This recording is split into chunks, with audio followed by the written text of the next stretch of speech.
संध्याकाळी ना आमच्या गॅलरीमध्ये खूप छान हवा येते आणि या हवेला बसूनच मी आज तुम्हाला एक गोष्ट दाखवणार आहे। आता हे आहे माझ्याकडचं लिपस्टिक पॅलेट जे डिलायन्सीचं आहे आणि याच्यामध्ये भरपूर सारे शेड आहेत। आता याच्यामधला पिवळा, हिरवा, निळा हे शेड तर आपण डेली बेसवर वापरत नाही, तर म्हटलं चला याच्यामध्ये काही मिसमॅच करून वेगळे काही शेड बनतायत का। तर पहिल्यांदा मी ना हातावरती असे ट्राय केले आणि ही ट्रिक वर्क करते की नाही म्हटलं चला तुमच्यासोबत शेअर करते। पहिल्यांदा ना मी या पॅलेटमधला रेड कलर घेतला। आता काही मैत्रिणींना ना रेड कलर रोजच्या रोज लावायला एकदम डार्क कलर नाही आवडत, तर त्याच्यामुळे मी थोडासा हा येलो कलर मिक्स केला, कारण या शेडचा पण काहीतरी उपयोग व्हायला हवे। येलो कलर, ब्ल्यू कलर हे आपण वापरत नाहीये, तर हे पॅलेटवरती घेतलं पर्पल, रेड आणि येलो हे 3 कलर मी घेतले आणि मिक्स केले। तर वाव किती सुंदर कलर होतोय तुम्ही बघाल, आणि हा कलर आपण डेली बेसिसवर नक्की वापरू शकतो। त्यानंतर मी दुसरा कलर पण म्हटलं चला आता ट्राय करूया, तर त्याच्यामध्ये परत मी हा रेड घेतला जो डार्क रेड होता आणि त्याच्यामध्ये थोडासा मी हा ब्लॅक कलर मिक्स केला।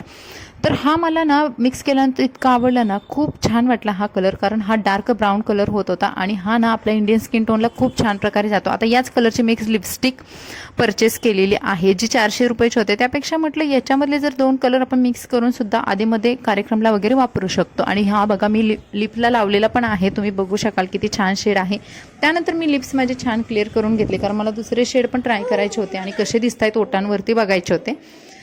त्यानंतर मग परत मी रेड कलर घेतला, त्याच्यामध्ये परत व्हाईट कलर मिक्स केला। आता रेड आणि व्हाईट मिक्स केला की आपल्याला असा पिंकिश कलर भेटतो, जो आपण डेली बेसवरती वापरू शकतो। ऑफिसला जाणाऱ्या मैत्रिणींसाठी सुद्धा हा कलर खूप छान वर्क करतो आणि शिवाय प्रोफेशनल सुद्धा वाटतो। तुमचा कलर जर फेअर असेल ना, तर त्याच्यामध्ये आणखीनच तो उठावदार दिसतो।